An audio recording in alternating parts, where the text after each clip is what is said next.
তাহলে আখেরি 4 সম্বৎসরি পালন করা কতটুকু প্রয়োজন মনে রাখতে হবে। এই মাসের শেষ ইয়ামুল আরবিয়া, এটা মাসের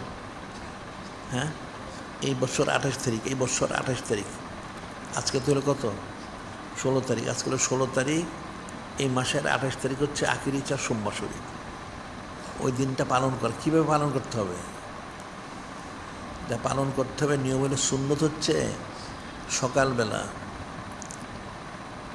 এখন ফজর নামাজ পড়ে ইচ্ছে করলে কেউ গোসল করতে পারে অথবা পানিতে ভালো করে হাত মুখ ধুইতে পারে, এটা সুন্নত। এরপরে সে তার সাধ্য সামর্থ্য ভালো খাবারের ব্যবস্থা করবে, সে তার নিজের পরিবার নিয়ে খেতে পারে অথবা মানুষকে দাওয়াত দিয়ে খাওয়াইতে পারে, এটা দুইটাই সুন্নত। এরপরে তার সাধ্য সামর্থ্য অনুযায়ী সে কিছু ন্যাক কাজে পয়সা খরচ করবে, অর্থাৎ দানও করতে পারে, হাদিয়া তোফা দিতে পারে, এই দুইটাই সুন্নত।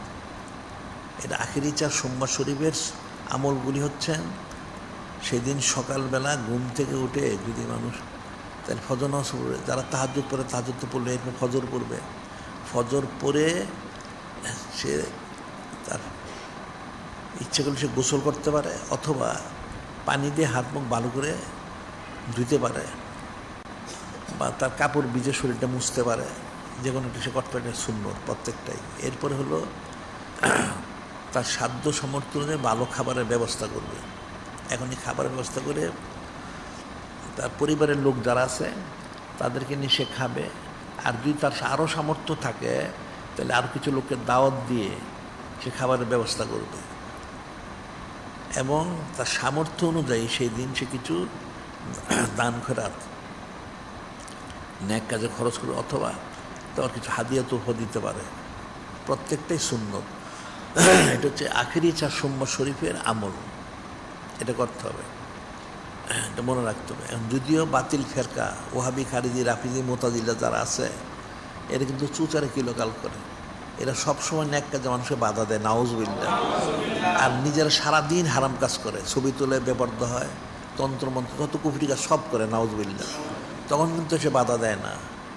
কিন্তু মুসলমানরা যখন ন্যাক কাজ করবে তখন সে বাধা দেয়, নাউজুবিল্লাহ। এদের সাথে শয়তান আছে, ইবলিস আছে, এই জন্য এটা কিন্তু ফিকির করতে হবে। আখেরি 4 সোমবার শরীফ অনেক ফজিলতের কোনো শেষ নাই, কোরআন শরীফ হাদিসে অনেক বর্ণনা আছে। কাজে এই মাসের জন্য হলো সেটা 28 সফরে পালন করতে হবে, এটা প্রত্যেকে মনে রাখবা, প্রত্যেকের সামর্থ্য অনুযায়ী। এখানে অতিরিক্ত কিছু বলা হয় না, মানুষ তো খাওয়া দাওয়া করি, নাস্তা তো খায় সকালে প্রত্যেকেই, তোমার সামর্থ্য একটু ব্যতিক্রম ব্যবস্থা করলো, তার নিজের পরিবার সবাইকে খাওয়াও, আর যদি পারো কাউকে 2-4 জনকে দাওয়াত দিয়ে খাওয়াইলে, আর কিছু দান খয়রাত করতে পারো, কিছু হাদিয়া তোফা দিতে পারো। এখন যারা তাদের বাড়ি যদি দানের বাক্স থাকে সেখানে নিচে দিতে রাখতে পারো কিছু টাকা পয়সা, আবার সেই শিবের যে বাক্স আছে সেটা যদি থাকে সেখানে কিছু হাদিয়াও রাখতে পারো, দুইটাই করা যেতে পারে, দুইটাই সুন্নত, সামর্থ্য অনুযায়ী, প্রত্যেকের সামর্থ্য অনুযায়ী সেটা করতে পারে। আর যদি দানের বাক্স আর হাদিয়ার বাক্স না থাকে তাহলে তুমি আলাদা করে টাকা রেখে দাও, কিছু দান নেক কাজের জন্য খরচ করবে, এটা আলাদা করে দিলে, আর কিছু টাকা রাখলে আলাদা হাদিয়া তোফা দেওয়ার জন্য, তাইলে তোমার সুন্নতটা পালন হয়ে গেল, আর এদিকে আবার আইন সে পালন হলো, আবার খাবারের ব্যবস্থা করলে সবই হয়ে গেল। আর সকালে উঠে হাত মুখ ধোয়া, এটা তো কোনো কঠিন কিছু, অজু তো মানুষ করেই, তুমি তো অজু করে নামাজ পড়লা, আবার তুমি যদি হাত মুখ ধো বা গোসলও করো, অসুবিধা, গোসল তো মানুষ করেই প্রতিদিন কম বেশি, তাহলে সমস্ত সুন্নত পালন হয়ে গেল। এটা বিরাট একটা ফজিলত, সুবহানাল্লাহ সাল্লাল্লাহু আলাইহি ওয়াসাল্লাম। নূরে মুজাসসাম হাবিবুল্লাহ হুজুর পাশে ইত্তেবা হয়ে গেল, এটা সোজা মনে করো না। আমভাবে হাদিস শরীফে আছে, মূর্খ লোকটা তো কিছুই জানে না, মান তামাসসাকা বিসুন্নতি ইনদা ফাসাদি উম্মতি ফালাহু আজরু মিআতি শাহীদ। অর্থ হলো নূরে মুজাসসাম হাবিবুল্লাহ হুজুর পাক সাল্লাল্লাহু আলাইহি ওয়াসাল্লাম করেন, আমার উম্মত যদি মান ইনদা ফাসাদি উম্মতি বিসুন্নতি, আমার উম্মত আখিরি জামানায় একটা সুন্নতকে যদি দৃঢ় আঁকড়িয়ে ধরে, নূরে মুজাসসাম হাবিবুল্লাহ হুজুর পাক সাল্লাল্লাহু আলাইহি ওয়াসাল্লাম করেন আখিরি জামানা কবে? 1000 হিজরি পর থেকে আখিরি জামানা, ওই সময় যেমন কোনো উম্মত একটা সুন্নতকে দৃঢ় ধারণ করে, মৃত্যু পর্যন্ত আমল করে, আখিরি 4 সম্মত প্রতিদিন করবা না, প্রতি বছর একবার করবা, এটা যদি করে তাহলে প্রত্যেকটা সুন্নত মনে বিনিময়ে 100 শহীদ, কেমন বদর এবং উহুদের জেহাদে, যার তাদের মতো সময় ফজিলত হবে। সুবহানাল্লাহ সাল্লাল্লাহু আলাইহি ওয়াসাল্লাম। এটা হলো হাদিসের বর্ণনা। এর ব্যাখ্যাটা কি জানো? এর ব্যাখ্যা হচ্ছে, আসলে মূল বিষয় হচ্ছে যে নূরে মুজাসসাম হাবিবুল্লাহ হুজুর পাক ওনার যে সুন্নত মোবারক, যে কোনো একটা সুন্নতে একটা পাল্লায় রাখা হয়, আর সৃষ্টির শুরু থেকে শেষ পর্যন্ত একমাত্র আল্লাহ পাক ব্যতীত সকলের আমল দেখে সৃষ্টি শুরু থেকে শেষ অনন্তকাল সেই জান্নাত পর্যন্ত, জান্নাতে যদি আমল করে এমন, যদি সেখানে আমল হিসেবে গ্রহণযোগ্য না, সৃষ্টি সুছেন যত সৃষ্টি যত আমল করবে, জিন ইনসান ফেরেশতা যা আছে সকলের আমল যদি এক পাল্লায় দেওয়া হয়, আর নূরে মুজাসসাম হাবিবুল্লাহ হুজুর পাক সাল্লাল্লাহু ওনার আমল যদি একটা সুন্নত একটা পাল্লায় দেওয়া, তাহলে এই পাল্লাটাই বাড়ি হবে। সুবহানাল্লাহ সাল্লাল্লাহু আলাইহি ওয়াসাল্লাম। এটাই বাড়ি হবে। এটা মানুষ কিন্তু জানে না। যেমন এই জন্য ইজমা হয়ে গেছে একাধিক। একটা হলো ইন্না তুরবাত আল্লাহ আজমুন নবী আফজল মিনাল আরদের সময় হাত্তাল আরশেল আজিম। এখানে যদিও তারা বলতেছে যেই মাটি মুবারক নূরে মুজাসসাম হাবিবুল্লাহ হুজুর পাক ওনার সাথে ওনার নুরুত্তাব স্পর্শ মোবারকে রয়ে গেছে, সেই মাটি মানে ফজিলত হচ্ছে আসমান জমিন এমনকি আরশ থেকেও বেশি। সুবহানাল্লাহ সাল্লাল্লাহু আলাইহি ওয়াসাল্লাম। আরেকটা হচ্ছে ফাইন্না আফজালু মতলকান মিনাল কাবাতুল কুদসি হাত্তাল আরশেল আজিম। এখানে নূরে মুজাসসাম হাবিবুল্লাহ হুজুর পাক সাল্লাল্লাহু আলাইহি ওনার সাথে যে মাটি, বা শুধু মাটি না, যে কোনো জিনিস ওনার স্পর্শ আসবে, সেটা কাবা শরীফ, কুরসি এমনকি আরশ আজিম থেকেও বেশি ফজিলতপূর্ণ। সুবহানাল্লাহ সাল্লাল্লাহু আলাইহি ওয়াসাল্লাম। এটাই স্বাভাবিক, যেহেতু নূরে মুজাসসাম হাবিবুল্লাহ হুজুর পাক সাল্লাল্লাহু আলাইহি ওয়াসাল্লাম ওনার সম্মানার্থে আল্লাহ পাক সব সৃষ্টি করেছেন। সুবহানাল্লাহ। হুয়াল্লাযী খালাকা লাকুম মা ফিল আরদি জামিয়া, আল্লাহ কোরআনে বলে দিয়েছেন সমস্ত কিছু সৃষ্টি করেছে একমাত্র নূরে মুজাসসাম হাবিবুল্লাহ হুজুর পাক সাল্লাল্লাহু ওনার খেদমত করার জন্য। সুবহানাল্লাহ। তাহলে ওনার সাথে সংশ্লিষ্ট বিষয়গুলি, দিনগুলি, তারিখগুলি তাহলে কত ফজিলতপূর্ণ হবে এটা ফিকির করতে হবে। তাহলে আখিরি 4 সোমবার শরীর ফজিলত কতটুকু, বারিশের ফজিলত কতটুকু, এটা ফিকির করতে হবে। ফিকির না করলে তো বোঝা যাবে না। মূর্খ লোক এগুলি বুঝবে না। এগুলি যারা মূর্খ এরা কোনো দিন বুঝবে না, আর এই বাতিল ফেরকার লোকগুলো কোনো দিন বুঝবে না, কারণ এদের সে বোঝার ক্ষমতাই নাই।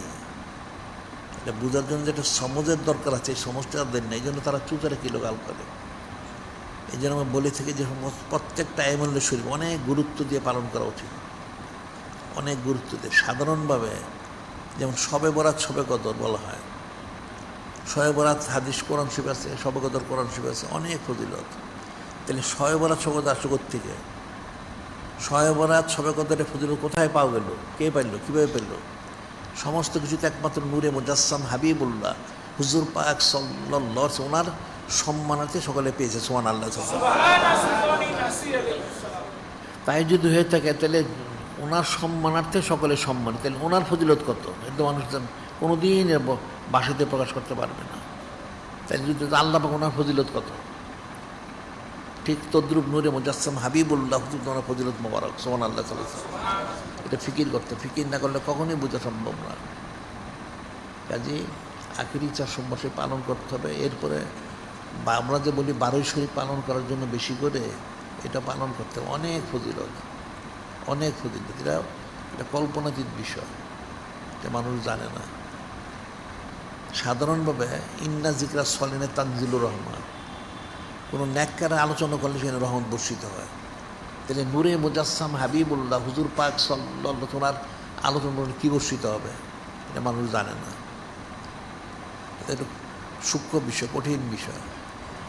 কাজে এই জন্য প্রত্যেকটা আইয়ামুল্লাহ শরীফ পালন করা আমভাবে শুধু খাস বেটি হলো ফরজ, সম্মান করা ফরজ, এহনত করা কুফরি, এহনত করলে সে জাহান্নামী হবে। এটা কোনো শিবাদ দ্বারা এটা সাবেত, কেতি দলিলের দ্বারা সাবেত, এটা মনে রাখতে। কাজে সামনে আখিরি 4 সোমবার শরীফ এই বছরের জন্য 28 তারিখ, এটা প্রত্যেকে স্মরণ রাখবে, স্মরণ রেখে পালন করার চেষ্টা করবে। এটা কোনো কঠিন কিছু না, সোজা জিনিস করলে অনেক ফজিলত রয়ে গেছে। এখানে অনেক সুন্নত মোড় আছে, একটা না অনেকগুলি। একটা সুন্নত পালন করলে যদি 100 শহীদের সমান সমাপনের ফজিলত পাওয়া যায়, কিন্তু অনেকগুলি সুন্নত আছে। সকালে গোসল করলো, শরীর পরিষ্কার করলো, খাবারের ব্যবস্থা করলো, খেলো, মানুষকে খাওয়ালো, কিছু দান খরচ করলো, কিছু ন্যাক কাজে খরচ করলো, কিছু হাদিয়া তোফা দিল, অনেকগুলি খুশি প্রকাশ করলো। খুশি প্রকাশের সবচেয়ে বড় ফজিলত আপনাদের আসলে যে বলি কোরআন শরীফে এই খারিজের এটাও বুঝে না সেটা। আল্লাহ যে বললেন কুল বে ফদিল বের হতে ফাবিজ আলিকা ফালিয়া ফরাহু খয়রুম মিম্মা ইয়াজমাউন। এই যে খুশি প্রকাশ করাটা মানুষের সমস্ত আমল থেকে বেশি ফজিলতপূর্ণ। সুবহানাল্লাহ সাল্লাল্লাহু আলাইহি ওয়াসাল্লাম। এখানে নামাজ, রোজা, হজ, যাকাত ইত্যাদি আবাদতের কথা বলা হয় না। বলা হচ্ছে যে আমরা যে নূরে মুজাসসাম হাবিবুল্লাহ হুজুর পাক সাল্লাল্লাহু আলাইহি ওয়াসাল্লামকে লাভ করতে পারলাম, এই জন্য খুশি প্রকাশ করছে সবচেয়ে বড় ইবাদত। সুবহানাল্লাহ সাল্লাল্লাহু আলাইহি ওয়াসাল্লাম। কারণ ওনার জন্য খুশি প্রকাশ করতে পারলে সে সমস্ত ন্যাক কাজ করতে পারবে, আর খুশি প্রকাশ করতে না পারলে কিছুই সে করতে পারবে না। এটা কঠিন একটা বিষয়, এটা মনে রাখতে হবে। যিনি খলিক, যিনি আল্লাহ আমাদের হাকিকিভাবে এই আখিরি চার সোমবার শরীফ সহ সমস্ত আইয়ামুল